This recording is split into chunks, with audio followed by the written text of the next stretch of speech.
All right, so we had the red state, blue state debate last night. California versus Florida. We had a couple people watch some of it. Anybody else got anything to say what they saw, or who do you think won? I honestly think it is pretty good, but honestly, this does have to Right? It's awkward.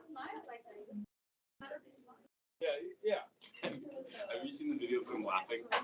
Yeah, yeah. Yeah, it's funny how, you notice things like that. I did not watch the whole thing. My wife and I had a dinner last night, and well, it was one of this guy she works with from Louisiana. This old country boy, Cajun, construction, does huge projects. He comes up and hunts in El Dorado, and every time he comes up, he invites us out to dinner, and so. Yeah, we're doing that. So I've watched a bunch of clips on Twitter. I guess to me the funniest one was when DeSantis broke out the poop map of San Francisco. There's an app where you can track feces on the sidewalks. People, and they add, there's poop on the sidewalk here. That's pretty funny. But anyhow, I think. From what I understand, DeSantis did fine. Newsom did fine. Kind of what you expected.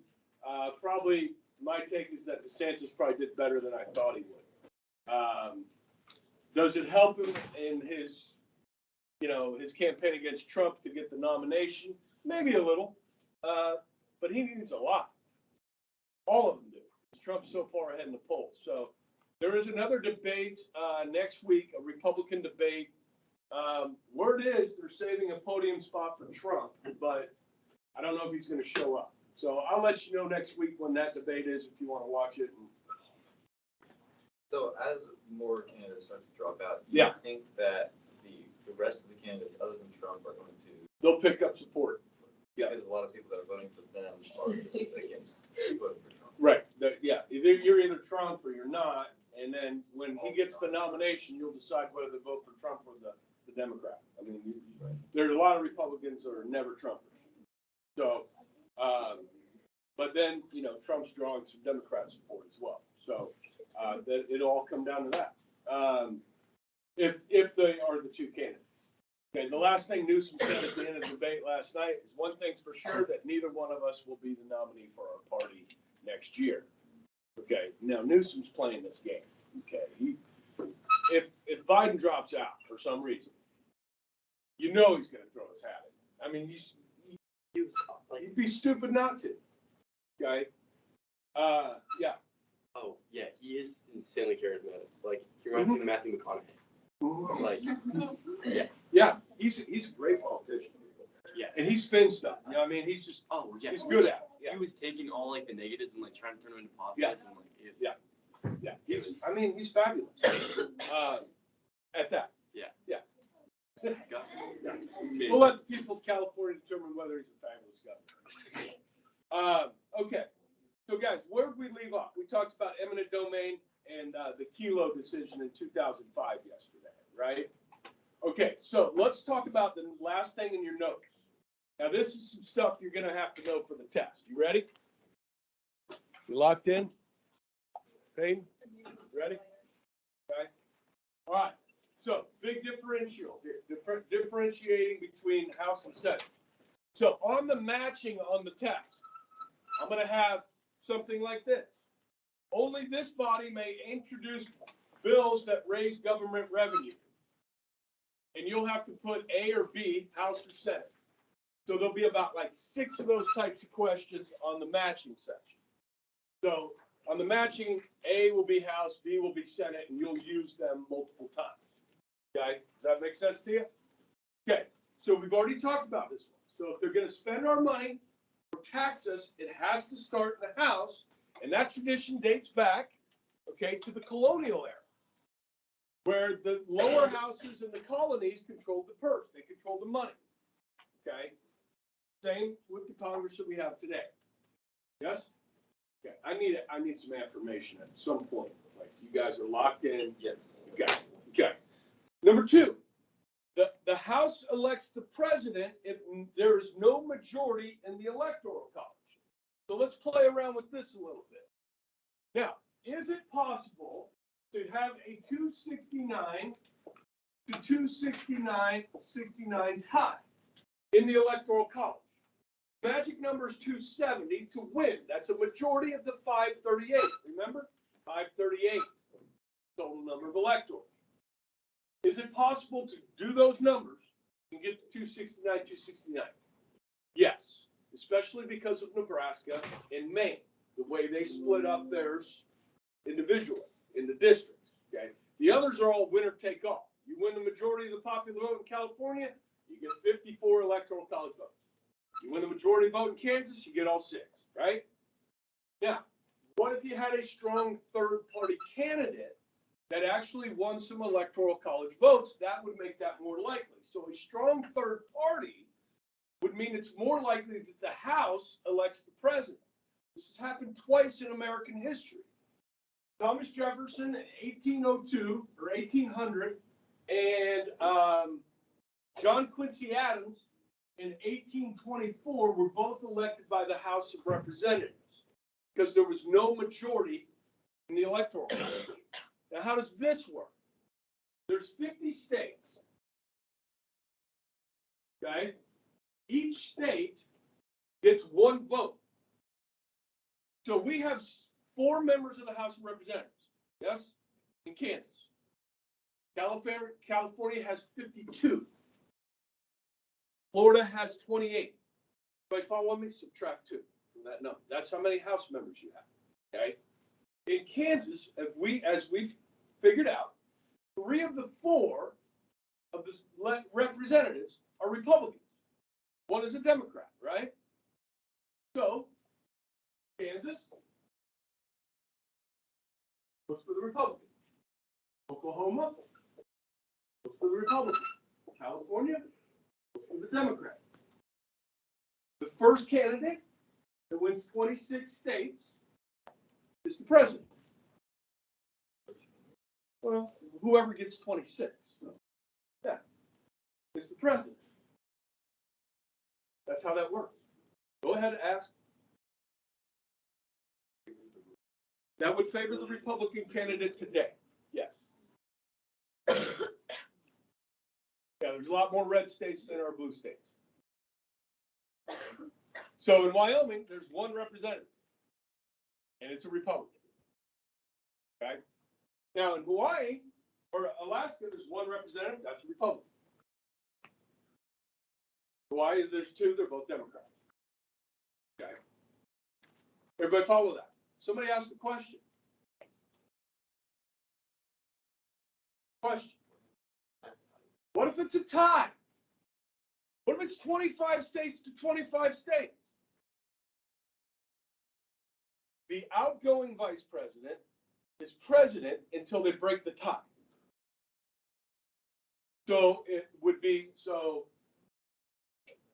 huh? Does that ever happen? No, that's never happened. Now, they used to have some rules. They have some rules in the Constitution about the vice president.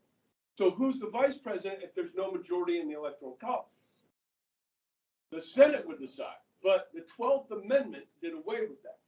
When we put the president and the vice president on the same ballot, they're elected together. Before the 12th Amendment, the Senate would decide who the second place winner was. Who would be vice president? The House decides who's president now, because the 12th Amendment changes that. It'll decide who the president and vice president. But they're still tied. But Vice president yeah, moves up. yeah. Decides the vice president. Yeah, the Senate has no role in it Would anymore. it be the House because of the order? No. They would appoint a vice president. You only have the speaker or the Senate president pro tempore get involved if people are, they die. Yeah. If one resigns, then appoint a new one. Okay. All right. Number 3 here. The Senate, not the House, must approve treaties. Okay, and treaties have to be passed by a 2/3 vote. So let me take you back in history, something called the League of Nations.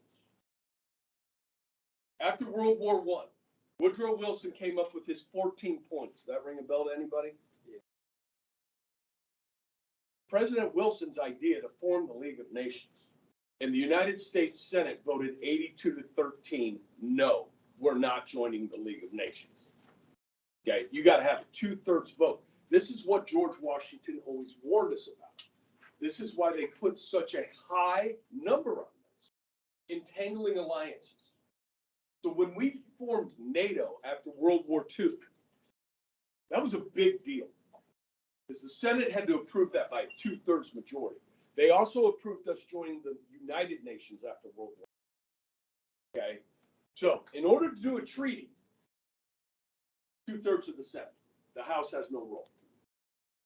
The Senate also approves appointments, presidential appointments, which is the next one, number 4. So if the president appoints a federal judge or a Supreme Court justice, who has to approve that? Say it. The Senate. Come on, guys. Are you locked in? Come on. Yesterday, you guys were locked in. Lock it in. Okay. The Senate approves presidential appointments. What kind of people does the president appoint? Of course, judges, ambassadors, consuls, cabinet members, okay, other heads of different agencies, CIA, FBI, so forth. Okay. All right. I got another. Okay, so we got some non-legislative powers. Okay, and we'll have some differences between the House and the Senate here as well. Okay, let's talk about. There's a question on the test about this. What are some powers that the Congress has that do not relate to laws? Because the number one thing Congress does is passes laws. It's legislative branch, right? So what other roles does it have? That's what we're going to talk about now. So amending the Constitution is one. They can play a role here. Now, all 27 amendments, remember, there's 2 ways to propose an amendment, 2 ways to ratify an amendment. All 27 have been proposed by 2/3 of both houses of Congress. That's it's not a law. It's an amendment to the Constitution. Non-legislative. You with me? Can you name 2? There's one. Okay. Impeachment. Okay, let's go through this. The word impeachment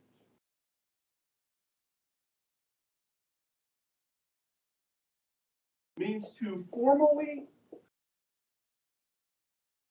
charge.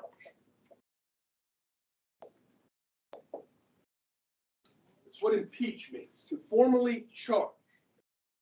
The House impeaches. Now, who can be impeached? Obviously, the president, the vice president, and federal judges. Remember, members of Congress cannot be impeached. They can be expelled or censured, which is that slap on the wrist. You were a bad boy.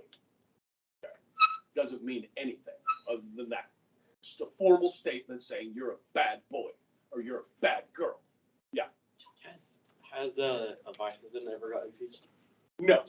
Now, this is funny. Nixon's first vice president, Spiro Agnew, from Maryland, was the governor of Maryland. And once he became vice president for Nixon, he was charged and indicted in Maryland for money laundering as governor. And he resigned. So Nixon got to appoint Gerald Ford as his new vice president. So when Nixon resigned, Gerald Ford had never been elected to any national office. He's the only president we've ever had that was never elected to a national office. Okay. So he was not impeached, though. Okay. Now, three presidents have been impeached. One of them twice. Okay. First one impeached was Andrew Johnson, who was Lincoln's vice president. Lincoln gets assassinated. Johnson gets impeached. But in order to remove the president, the trial, so you have the charges, the trial takes place in the Senate. So an impeachment trial is in the Senate. So this is in the House. Okay. Now, how many senators are there? 100 on the jury. Okay. Now, who's the prosecutor? So when the Republicans impeached Bill Clinton, you had what are called House managers. So you'll have a few of these, say 10 House members, come over, and they will be the prosecution. The House managers. Okay, and they're making the case the president violated his oath of office. Okay. He broke the law. Now, this is not a legal proceeding. This is a political proceeding. If you get impeached and convicted, you don't go to jail. You just got to leave office or leave the bench if you're a judge. Okay? So you got House members that are the prosecution, the Senate that's the jury. Who's the judge? Depends on who's being impeached. If a federal judge is being impeached, who's the president of the Senate?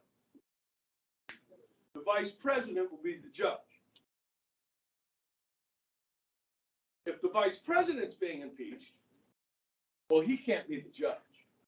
And if the president's being impeached, the vice president can't be the judge. So who's going to be the judge if the president or vice president's being impeached?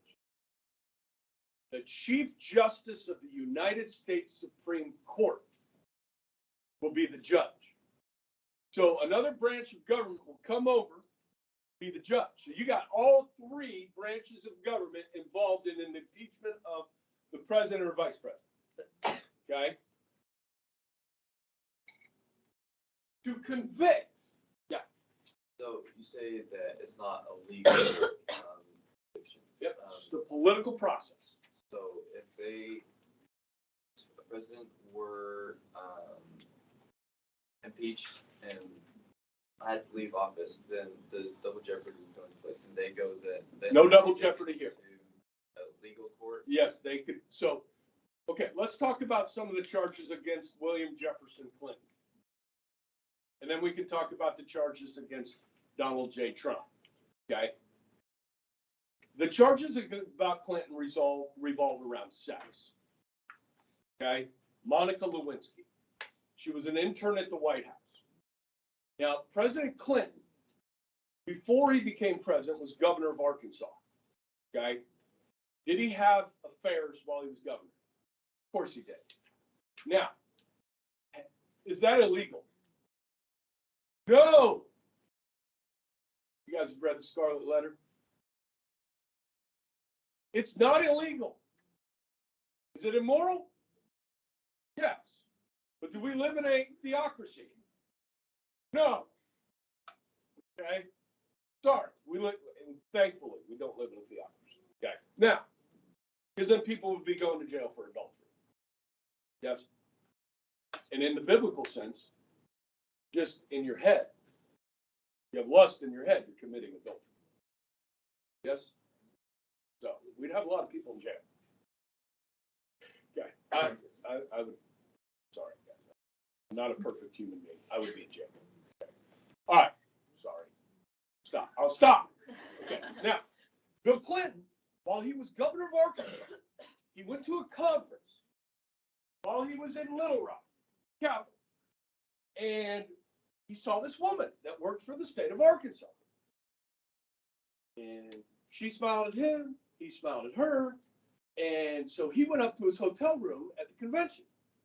And he told one of his minions, he said, hey, go get that lady down at the front desk and bring her up to my room.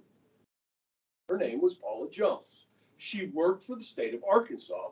Other words, she worked for Governor Clinton. When she got to his hotel room, Bill Clinton dropped his pants and asked her to perform. And she said no. Now, Paula Jones lived in his trailer park. And she sued Bill Clinton for sexual harassment. That case was still pending when Bill Clinton was elected president. He took office and had to give a deposition in front of a federal judge about the Paula Jones case. Under oath, the lawyer for Paula Jones had found out about Monica Lewinsky, who the president was having an affair with at the White House. And under oath, they asked Bill Clinton about Monica Lewinsky. And he lied about it. He denied having a relationship with Lewinsky. Lewinsky had DNA evidence of an affair with Bill Clinton on a blue dress. Now, Matt Drudge, who has a website called The Drudge Report, broke this story. And it went international quickly, that the president was having an affair. He lied under oath. That's a felony. So that was one of the 3 charges. And then he got other people that worked for him at the White House to lie for him. That's obstruction of justice. So the Republicans brought up 4 charges against Bill Clinton. 2 of them stuck, became impeachment charges. They had the trial in the Senate. Now, guys, were 2/3 of the Senate going to convict Bill Clinton because of an affair and lying about sex? The answer was no, and everybody knew he was not going to be convicted, but they did it anyway. Because the Democrats were going to vote to convict him. He needs 67 votes. So it was a show trial about sex. That's what it was about. It's the cover-up, not the crime. Right? There was no crime. I mean, was there obstruction of justice? Yeah. But what was it about? About a personal relationship. So when you look back at that, at the time, I'm this, I hate Bill Clinton, I'm like, yeah. Get in. Okay. I look back at it 20 years ago and I see it for what it was. 30 years, however long ago. So Donald Trump gets impeached. The first time he's impeached is over a phone call that he has with the president of the Ukraine. Okay. Now, we know Joe Biden was in charge of Ukraine while he was vice president. And we know his son was put on the board of a large energy company called Burisma. And his son made millions of dollars, having no experience and also being a drug addict.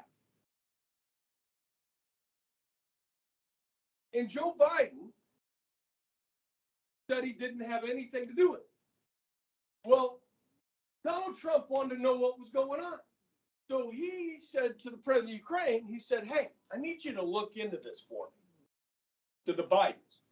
And now, did he know that he was going to be running against Joe Biden in 2020? No, nobody knew Biden was going to be the nominee. Okay. That was a surprise, actually. Okay. So, but he was going after a political opponent, and he withheld some aid to Ukraine, saying, hey, if you can find out some stuff for me on this, I'll release the aid that we're going to give you. Okay. And so word broke out about this phone call. Trump says, it's a perfect phone call. I did nothing wrong. They impeached him over it. Were they going to get 2/3 of the vote? No. Democrats knew that.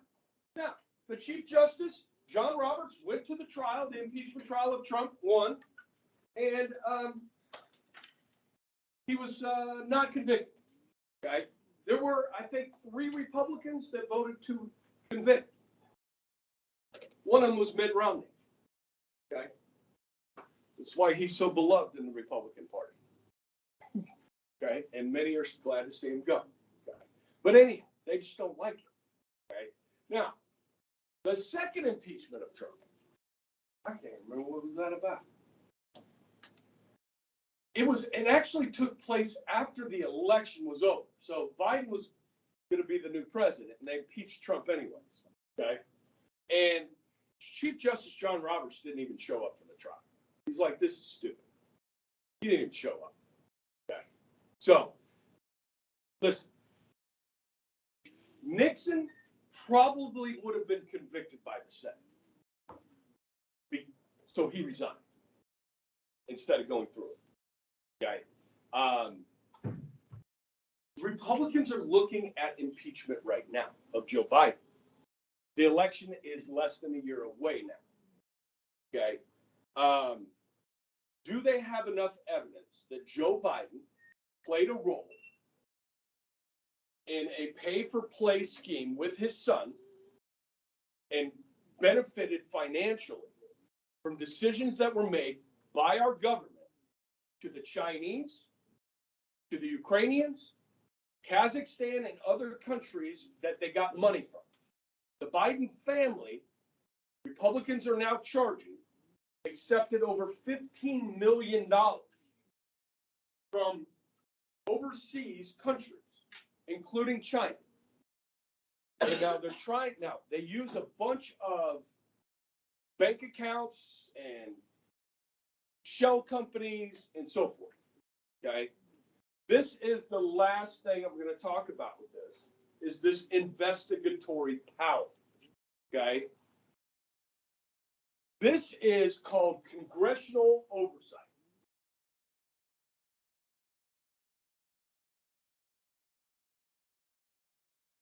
So, right now the Senate is controlled by the Democrats. Oversight is the legislative branch keeping an eye on the executive branch. Okay?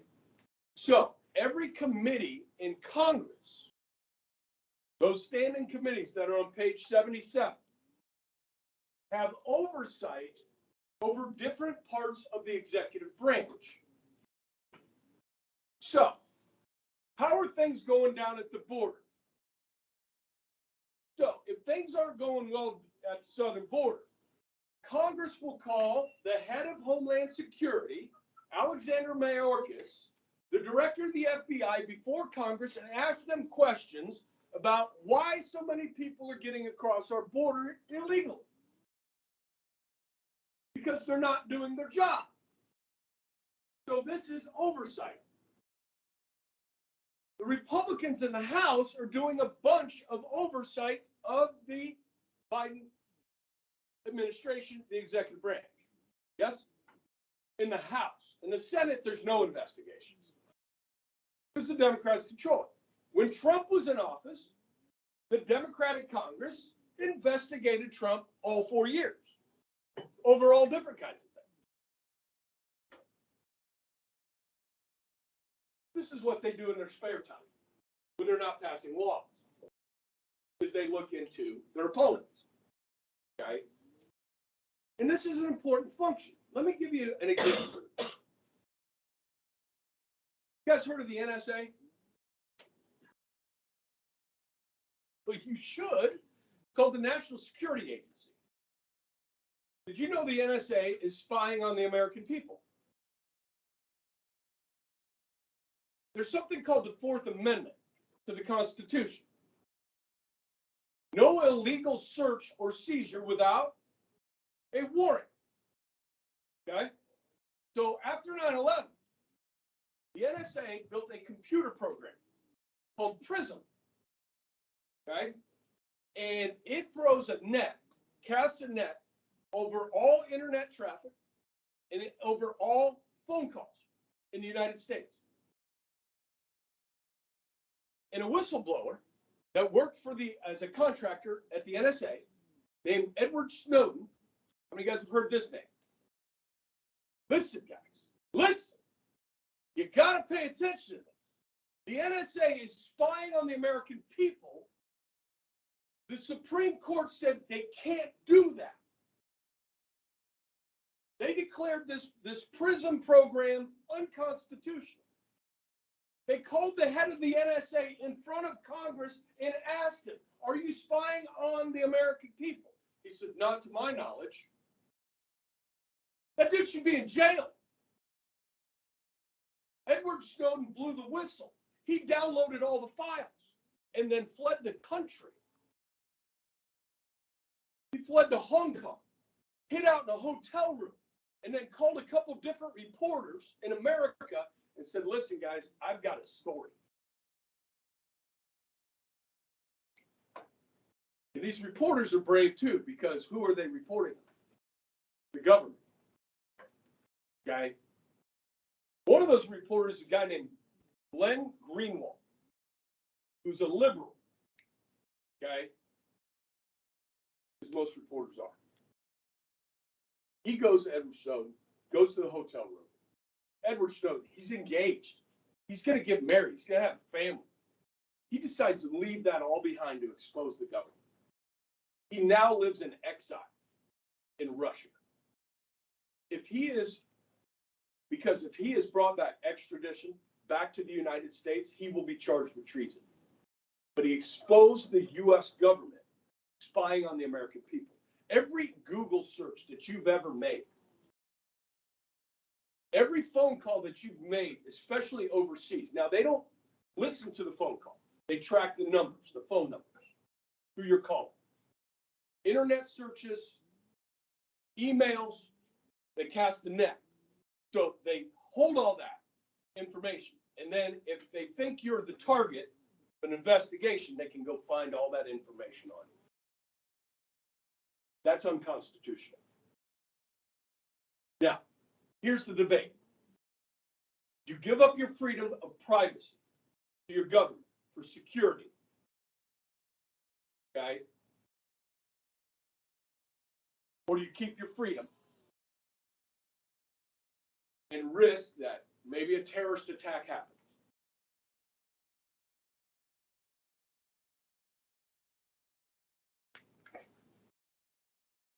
It's a police state, guys. Talk to people. I talked to Tim this morning. Now, guys, I come down hard on communism all the time. And, Tim came and told me today, he's like, Mr. Ebright, we're not really communists. I'm like, I'm very aware of that. Vietnam, we're friends with you guys. You know what I mean? Your government understands that communism as an economic system doesn't work. They don't use it. China doesn't use communism. It's just a dictatorship. And he says, yeah, when we get mad at the government, we can't say anything. We're not allowed to say, they're taxing us and doing dumb stuff with our money. We can't speak out about it. In this country, we can. We can criticize our elected officials. Okay? But in this trial that Donald Trump for January 6th is under right now, the guy that's investigating has requested that Twitter turn over every person that ever interacted with Trump's Twitter account. Everybody that followed Trump on Twitter, everybody that liked his tweets or reposted his tweets, he wants information on all those Americans, including me. I don't like this. This feels like a police state to me. Okay? That's what I'm talking about. Civil liberties. So it's Congress's job to tell the executive, you can't do that. Okay? And I just talked about this, the administrative state, or as some on the right like to call the deep state. They're spying on us. You're like, well, I got nothing to hide. I don't care. Okay. Let's say Mr. Ebright decides to run for Congress one day. Okay? And I shared an email that might be taken as homophobic at some point, or a joke. I retweeted a joke. Okay? Or it was in an email, or in a text message. One of my buddies. Just messing around.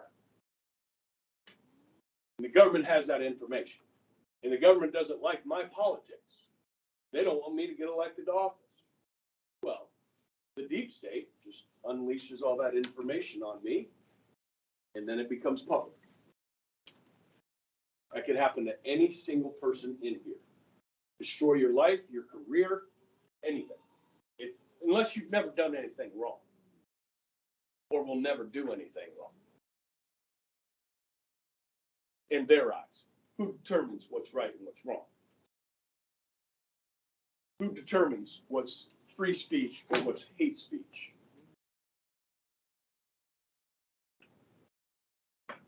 Who's the judge?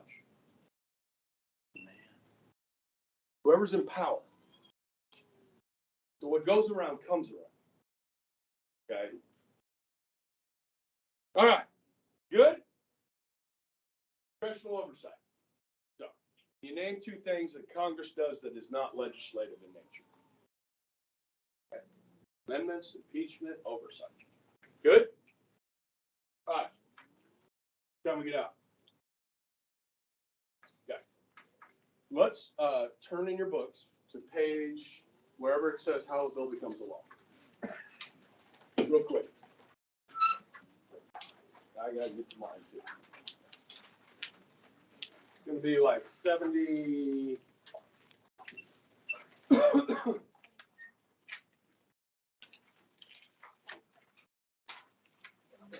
75. Okay. Oh yeah. Powers of Congress, at the top of page 75. Now, these powers are listed in the Constitution. What would you call these types of powers? The right idea.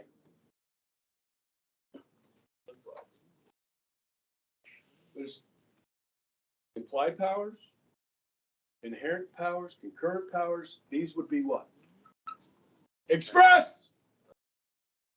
They're written in the Constitution. They're expressed, right? It is Friday, and you are in Friday wear, and you are not locked in. That's okay. I understand. Spirit time. Spirit time, sorry. I understand. Yeah. Let's just begin, and then we're going to hit this Monday and Tuesday. Okay. Hard. And then I'm going to go back over it and explain to you how Obamacare became law. So just do it. We'll do it twice.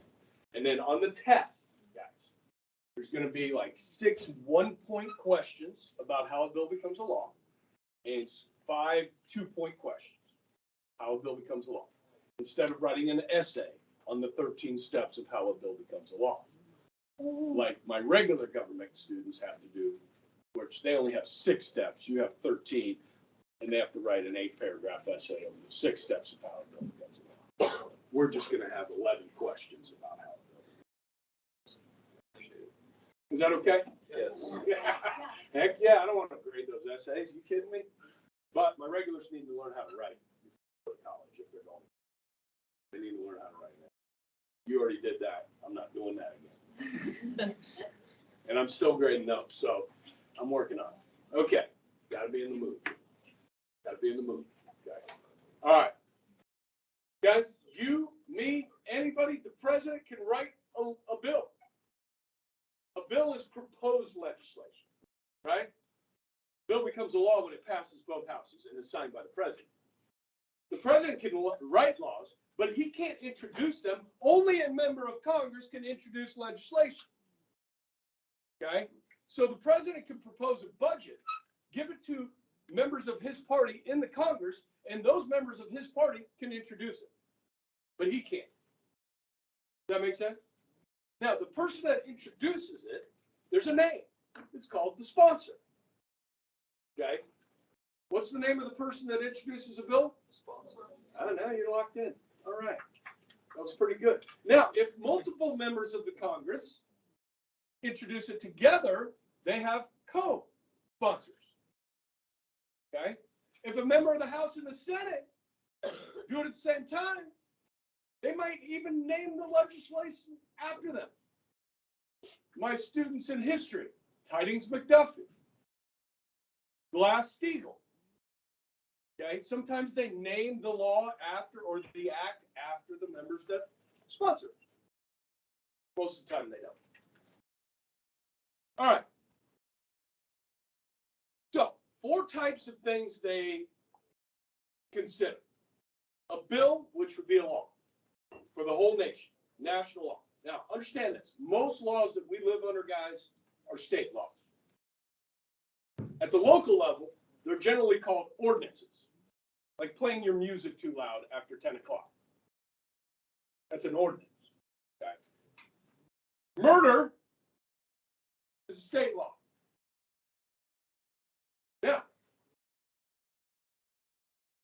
crossing multiple state lines committing murder is interstate, which means it could be federal. Or if you are committing murder out of a civil rights abuse, like a hate crime type situation, like trying to steal somebody's civil rights from them because of their race, their gender, these sorts of things, it could become a federal crime. And we're about out of time. So I'll pick up from there on Monday. You guys have a wonderful weekend.